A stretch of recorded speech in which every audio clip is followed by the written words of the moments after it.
Menara Eiffel, sebelumnya bernama Menara Paris, merupakan sebuah menara besi yang dibangun di Champ de Mars di tepi sungai Seine, Paris. Menara ini telah menjadi ikon utama negara Prancis dan salah satu struktur paling terkenal di dunia. Dinamai sesuai dengan nama perancangnya, Gustave Eiffel, Menara Eiffel adalah bangunan tertinggi di Paris dan salah satu struktur terkenal di dunia. Lebih dari 200 juta orang telah mengunjungi menara ini sejak pembangunannya tahun 1889. Struktur ini dibangun antara tahun 1887 dan 1889 sebagai pintu masuk Exposition Universelle, pameran dunia yang merayakan seabad revolusi Prancis. Eiffel sebenarnya berencana membangun menara di Barcelona untuk pameran Universal 1888, tetapi para pihak yang bertanggung jawab di balai kota Barcelona menganggapnya aneh dan mahal dan tidak cocok dengan kota itu. Setelah penolakan rencana Barcelona, Eiffel mengirim draftnya kepada pihak yang bertanggung jawab untuk pameran Universal di Paris, di mana ia membangun menaranya setahun kemudian, yaitu tahun 1889. Menara ini diresmikan pada tanggal 31 Maret 1889 dan dibuka tanggal 6 Mei. 300 pekerja menggabungkan bersama 18.083 bagian besi benam untuk bentuk murni dari besi struktural dan menggunakan 2,5 juta paku dalam bentuk struktural oleh Maurice Gouin. Risiko kecelakaan sangat besar untuk pencakar langit modern yang tak biasa. Menara ini terbuka tanpa tingkat tengah kecuali 2 platform. Tetapi karena Eiffel mengambil sikap hati-hati termasuk penggunaan kakal bergerak, rel bantu dan layar, hanya 1 orang yang meninggal. Menara ini mendapat berbagai kritik dari masyarakat ketika dibangun, menyebutnya mengganggu mata. Surat kabar harian dipenuhi dengan surat kritik dari komunitas seni di Paris. Salah satunya dimasukkan dalam penerbitan kantor penerbitan pemerintahan AS William K. Watson yang mengenai pameran Universal Paris, teknik sipil, pekerjaan umum, dan arsitektur tahun 1892. Dan selama 20 tahun kita melihat membentang ke seluruh kota masih dijalani oleh orang-orang jenius berabad-abad. Kita melihat bentangan seperti bayangan hitam dari kolom hitam yang dibangun dari lempengan besi terpaku. Penandatangan surat ini meliputi Monseigneur Huguenot, Garnier, Jerome, Augereau, dan Dumas. Eiffel memiliki izin berdiri menara selama 20 tahun yang berarti harus dibongkar tahun 1909 ketika kepemilikannya diserahkan kepada kota Paris. Kota telah berencana meruntuhkannya, bagian dari peraturan kontes asli untuk merancang menara yang mudah diruntuhkan. Tetapi setelah menara ini terbukti mendatangkan untung bagi segi komunikasi, menara ini dibiarkan berdiri setelah izin tersebut kedaluarsa. Militer menggunakannya untuk mengatur taksi Paris di garis depan selama pertempuran Marne pertama dan menjadi monumen kemenangan pertempuran itu. Ketika menara dibangun, banyak orang dikejutkan dengan bentuknya yang menantang. Eiffel dikritik untuk desain ini dan dipaksa mencoba merancang sesuatu yang berseni atau tak berseni dari sisi pandang tanpa keinginan membangun. Eiffel dan insinyurnya dikenal sebagai pembangun jembatan, mengerti kepentingan kekuatan angin dan tahu bahwa mereka akan membangun struktur tertinggi di dunia karena harus mencocokkannya dengan tiupan angin. Bentuk menara sebelumnya telah dinyatakan dengan perhitungan matematika yang tahan angin. Beberapa teori perhitungan ini telah direncanakan bertahun-tahun. Yang terbaru adalah persamaan berbeda integral non-linear, didasarkan pada pengimbangan tekanan angin dari sisi apapun pada menara dengan ketegangan antara elemen konstruksi pada waktu itu. Bentuknya eksponensial. Plot berbahaya pada lengkungan menara menampilkan 2 eksponen yang berbeda. Bagian bawah memiliki pertahanan kuat melawan angin. Sejak awal abad ke-20, menara ini telah digunakan untuk transmisi radio. Hingga tahun 1950-an, sebuah kumpulan kabel menara membentang dari pertemuannya hingga berakhir di Avenue de Charonne dan Champ de Mars. Mereka terhubung dengan transmitter gelombang pinjang di bunker kecil. Tahun 1909, Sebuah pusat radio bawah tanah permanen dibangun dekat pilar selatan dan masih ada hingga sekarang. Pada tanggal 20 November 1913, Paris Observatory menggunakan menara Eiffel sebagai antena, mengirim sinyal tanpa kabel kepada pusat observasi Angkatan Laut Amerika Serikat yang menggunakan antena di Arlington, Virginia. Objek transmisi untuk mengukur perbedaan garis bujur antara Paris dan Washington DC.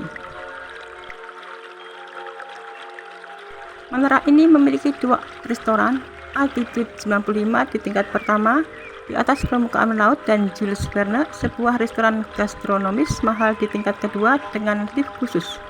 Restoran ini memiliki bintang 1 di Michelin Red Guide.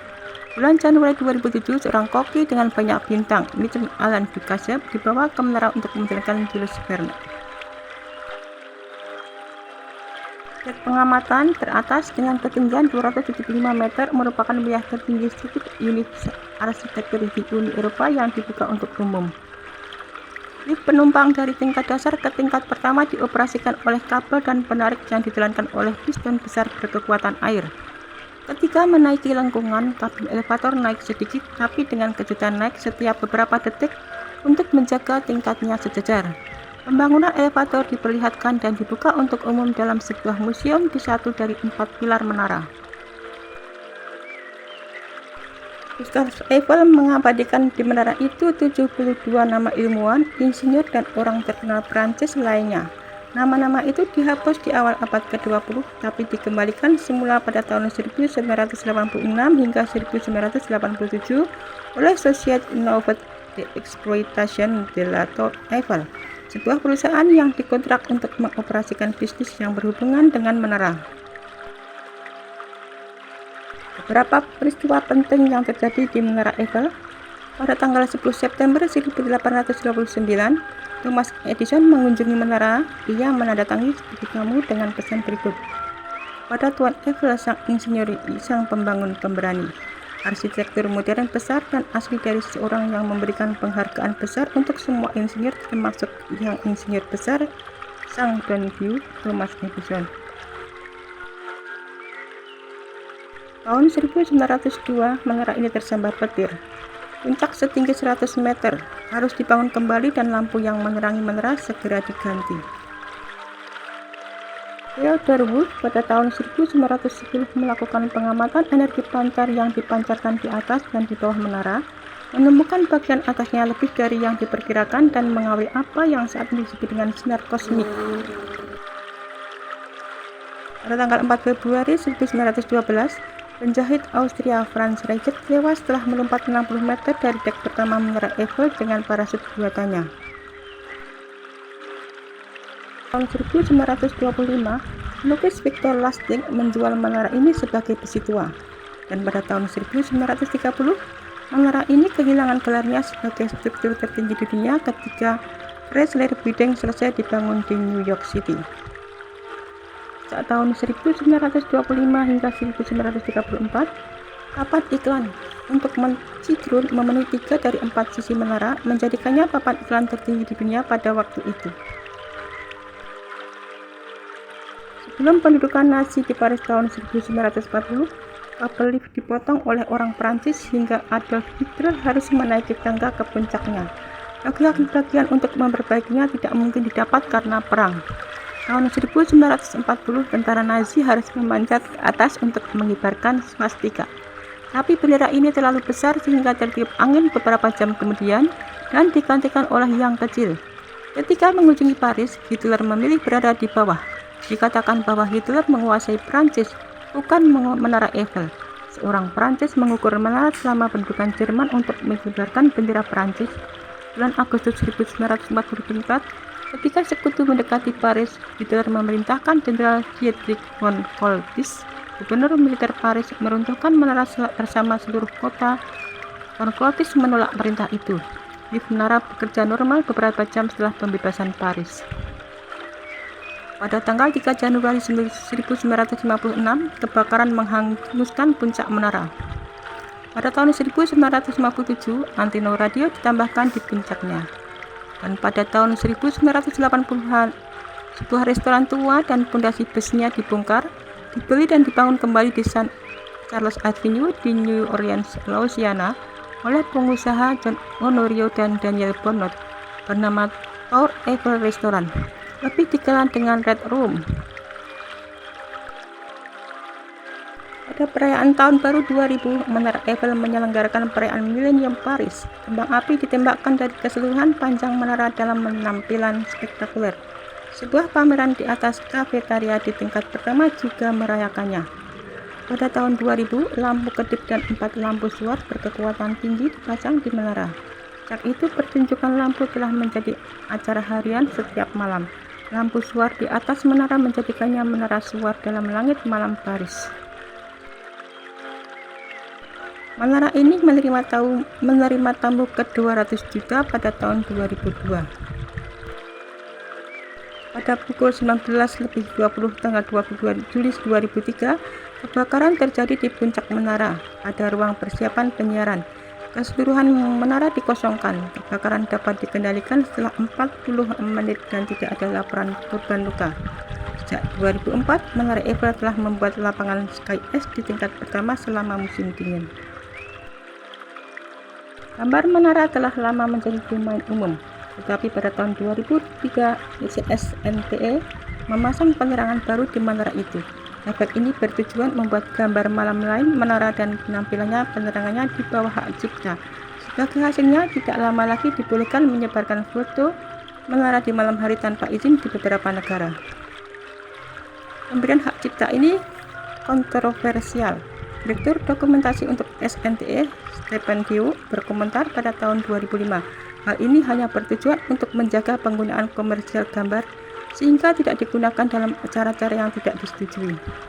Tetapi juga mungkin memiliki efek melarang foto turis pada menara di malam hari disebarkan. Juga penyebaran gambar yang tidak bertujuan mencari keuntungan dan semi komersial terhadap menara. Menara Eiffel merupakan salah satu landmark paling terkenal di dunia dan menara ini memiliki sejarah yang cukup panjang. Ini adalah hasil rancangan yang dibuat untuk World's Fair 1889 di Paris dan dimaksudkan untuk memperingati 100 tahun Revolusi Prancis dan memamerkan kehebatan mekanik modern Prancis di kancah internasional dunia. Sejak dibuka pada tahun 1889, Menara Eiffel telah didatangi lebih dari 300 juta orang dan mereka masih terus berdatangan hampir 7 juta pengunjung per tahun.